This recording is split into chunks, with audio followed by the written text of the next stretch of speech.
We recommend trying things in trios if you're doing analyzing. Here's what I mean. Let's drink some Gentleman Jack. I'm Daniel Whittington, Chancellor of Wizard Academy and Whiskey Marketing School. It turns out through 10 years of Whiskey Marketing School that we've landed on the reality that doing a trio comparison when teaching people deductive tasting is by far the best number. It beats 1, 2, and it beats 4 plus.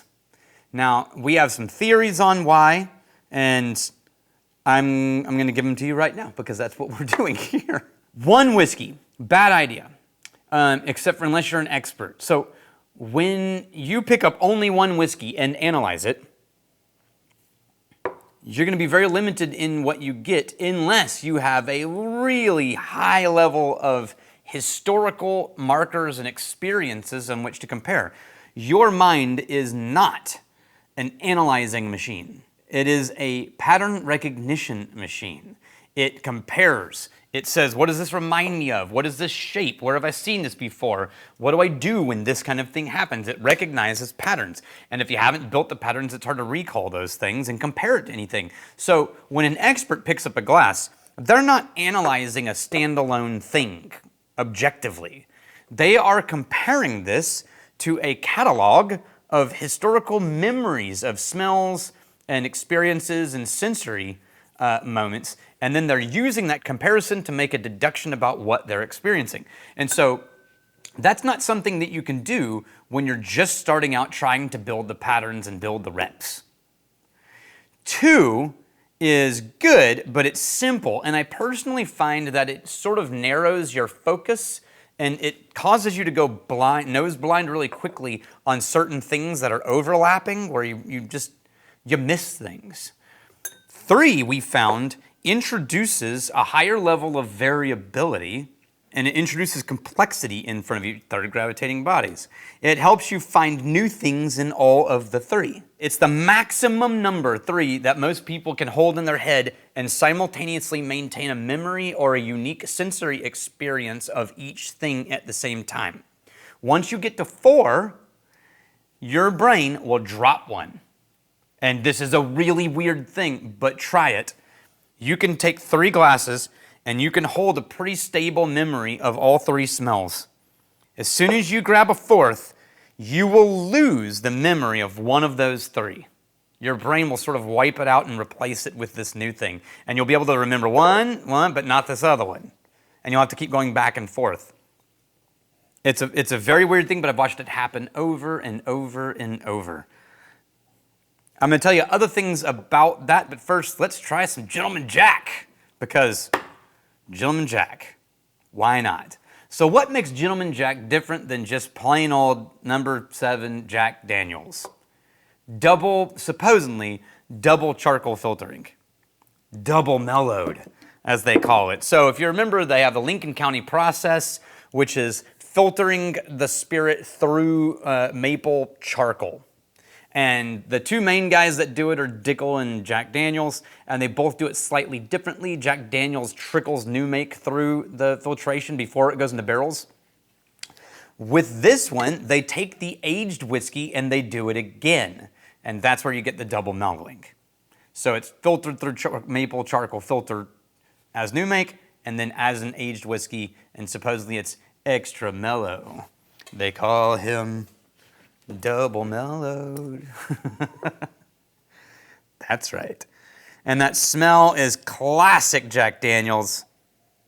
It's got that really vanilla icing, slight Nilla wafer, like banana pudding kind of direction, Nilla wafer. It's got that Laffy Taffy banana.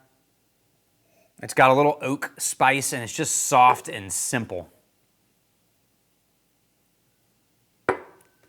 And it drinks soft, almost creamy, and really simple. A lot of caramel, like chew candy caramel.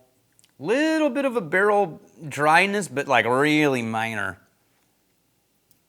You could see why people love this as like a Jack and Coke, a fancy Jack and Coke, or like on the rocks. It's just gonna go down dangerously, just like water. If you are not into really soft, creamy, mellow, approachable, which puts you, by the way, in the minority, the vast majority of whiskey drinkers on the planet prefer to head this direction, and nerds, you would do well to remember it, especially if you want a job or own a business in the whiskey industry.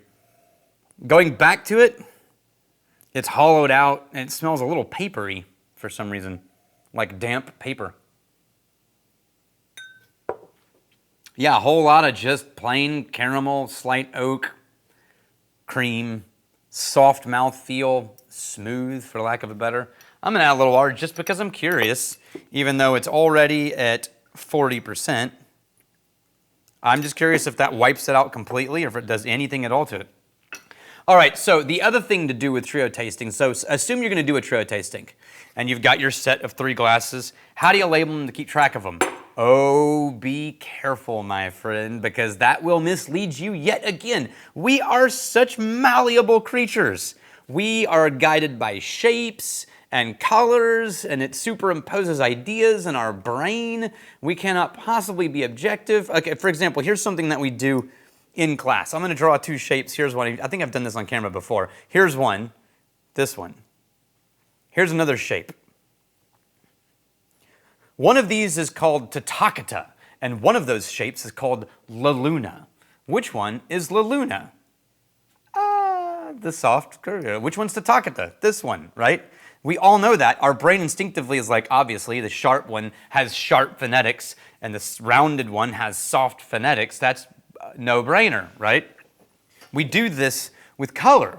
If I said one of these is a soft, creamy red, and one of these is a deep, dark blue, everyone watching this is going to kind of instinctively know which should be which. If I said one's name is Jim and one's name is Sarah, we kind of know where that's headed, right? It's very weird, but your brain wants to, like almost synesthesia, swap sensory things and label things and categorize them in very specific ways that feel like things, right? We discovered in the early days of the school, our first class ever, we put stickers, red, yellow, and green on the glasses, and very quickly realized that was a huge mistake. Everyone was calling the green rye, no matter what was in the glass. Everyone assumed the bourbon was red for some reason. It was very weird, and so we switched to numbers, 1, 2, 3, and then that got weird, so then we switched to letters, A, B, C, and so far that's been what we've stuck with.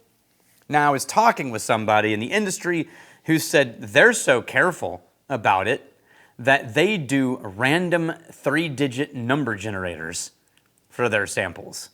So they just use an internet random number generator and assign a random 3-digit number to each one of the samples. 319, 147, 673. And then that's how they identify them to kind of remove the bias of like, we're trained to think that first place is better than third place. And so you'll do a trio and you'll like one better and you'll think one is bourbon. You know what I mean? We're just that screwed up. So you do however you want, but definitely do it in trios. And it's weird, we're malleable creatures, but studying and creating the patterns, that's part of the fun of being this kind of a whiskey nerd. One more try. On the nose, a little more phenolic, a little more buttercream, and a lot more caramel. Oh, a little more bitey, and it actually improved with a little dash of water. Still soft caramel, but a little bit of a bite, and that's nice. I hope that was helpful. Cheers to you. I'm really glad you're here.